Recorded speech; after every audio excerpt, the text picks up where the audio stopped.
Today I fucked up by cleaning out my car. My commute home for work only takes about 20 minutes, with the lockdowns here, I'm essential, apparently. Traffic has been super light, so that cut my drive time down by about 5 minutes. About 15 minutes before I left work, I had the sudden urge to pee. I have a strange anxiety about leaving my desk and time after 15 minutes before I have to leave. It's weird, I know, I'm medicated. Anywho, I tamped that shit down best as I could, and the sensation went away, completely forgotten as I left work. So I get home, and I realize I need to clear some trash out of my car. Oh, no problem, I'll just throw it in the dumpster before heading inside. So I collect my trash, and begin my merry little way to the dumpster that is 25 feet away from my car. Clearly, this was a horrible plan. See, I live in Colorado, we recently had a snowstorm. And then it froze over, because we had a high of 34 degrees, so, the parking lot was still pretty iced over. Here's where I fucked up, friends. I made it all the way to the dumpster without slipping even once, and got cocky. It's cold as fuck, so I start booking it like Marvin the Martian. I'm 5 feet 1 inch, the similarities to how he walks, and how I walk when I'm trying to go fast are astounding. Velp, about halfway back to my condo, I hit a patch of especially slippery ice. Snow and completely fucking eat it. Turns out that was enough for my bladder already smushed, because period, ladies, you know what I mean, decided to nope the fuck out, and that, friends, is the story of how I, 28F, pissed myself. Too long didn't read, slipped on some ice while I had to pee, ended up pissing myself. Edit, my first award. Thank you! Exclamation mark.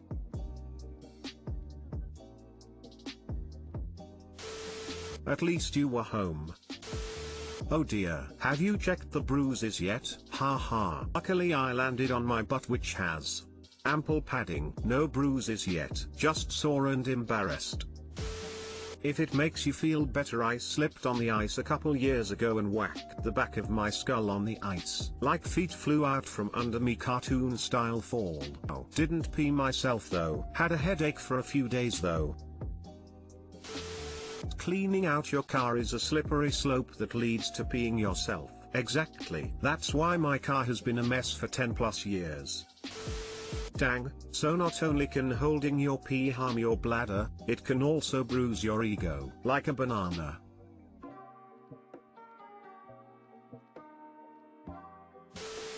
Today I fucked up by being nice to my sibling's dog. Obligatory didn't happen today, but last Monday. Some details on locations have been changed to avoid doxing myself and to cover those who acted unlawfully. A bit of backstory. My sibling owns a service animal, a very handsome black Labrador who has excellent manners. As they both live over 300 miles from me, I occasionally send them a small parcel containing dog treats and chocolates for sibling of course. I have an account with an international courier company which I use as part of my business, so when I have to drop off other parcels that I send, I occasionally send them both gifts at the same time. The Labrador has unfortunately worked out that if a bright yellow van arrives in the street, followed immediately by a person bringing a bright yellow bag to the door, he's going to be getting some treats. I travel regularly into a large city every 2 weeks or so for a medical appointment. Part of the medical issues I have feature a need for frequent and urgent access to a toilet. As such, I plan my days and travel around this issue to always make sure I can access a toilet if needed. When traveling by train, I commit the heinous crime of traveling first class. This has the added benefit of the first class lounges, and at one of the major interchange stations, they have a first-class lounge. This lounge has toilets where I can spend as little or long as I like without being disturbed. However, because of COVID-19, the train company have closed all of their first-class lounges. The fuck-up in question.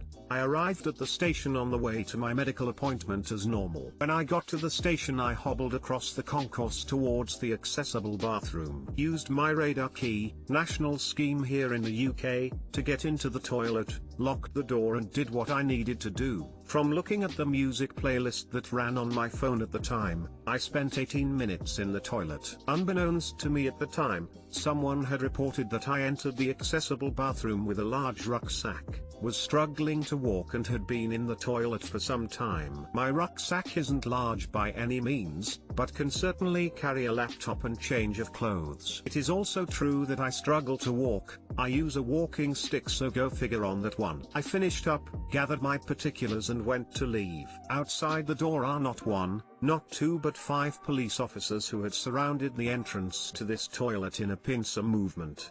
I've had both good and bad experiences with law enforcement here in the UK, but it's fair to say I don't particularly enjoy being ambushed by 5 police officers for doing nothing wrong. One of the officers introduced himself and asked if I knew how long I had spent in the toilet. I replied that I did not. The conversation went similar to this: PC, we've had a report you've spent over an hour in the toilet. Isn't that a little excessive? Me, whoever made that report either has no sense of time or grossly exaggerated the fact. I didn't get here until 11:40, so I couldn't have spent longer than 20 minutes in there. But even if I did spend over an hour, nothing in law prevents me from doing so. Well, as far as I know anyway. PC, I personally think any longer than 10 minutes is excessive. Me, that's your opinion to which you're entitled. But there are many medical professionals and disabled folk who would strongly disagree with you on that. I also respectfully disagree. PC, so you acknowledge you spent some considerable time in there, sir? /me reopens the toilet /me. See the state of that thing? I promise you it's in a considerably better condition than how I found it. I spent not a minute longer in there than was absolutely necessary because it's just filthy. PC, okay, well, I'm going to search you under section 43 of the Terrorism Act. The officer then asks further questions, to which I replied no comment to all. He puts on some rubber gloves and conducts a search of my person and backpack and finds nothing of interest. This seemed to annoy him further, so he states he's calling a sniffer dog to do a preliminary search. At this point I asked if I was formally detained and he responded that that was indeed the case. Fortunately the sniffer dog was based at the station, so I wasn't waiting longer than about 5 minutes. The 6th officer arrives with his sniffer dog and they first checked my person and the dog didn't seem too interested. The dog, however, was extremely interested in my backpack, which contained the mail bag with the dog treats in it. The 6th officer opened the backpack and pulled out the bright yellow bag and watches the dog go absolutely mental over it. At this point he explains the dog alerted on the bag and asks me if I am aware of its contents. Me, yes, I am aware of the contents of the mail bag. He then explains that as it's a mail bag I can refuse to allow it to be searched, but if I did so then I could be arrested. The mail bag would also be seized and taken to an agent of the mail carrier where it would be opened and inspected. At this time I was read the caution in line with the Police and Criminal Evidence Act. 6th officer, will you allow me to open this mail bag? Me,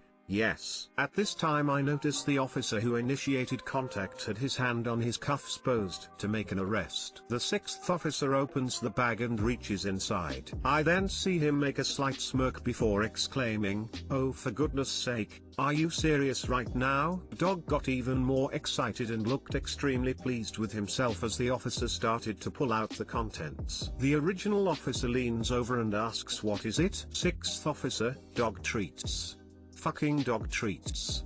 Full of them. Oh, and a chocolate bar and a piece of paper." 1st officer, "So there's nothing in there? No narcotics, explosives, etc., etc.?" 6th officer, "No, nothing at all. He's mailing dog treats for some reason." 1st officer, "What's on the piece of paper?" 6th officer, "It looks like it's just the way bill for the package. Nothing of interest either." 1st officer, "Why are you sending these when they can be bought so easily in a shop?" Me, "Sibling owns a service animal.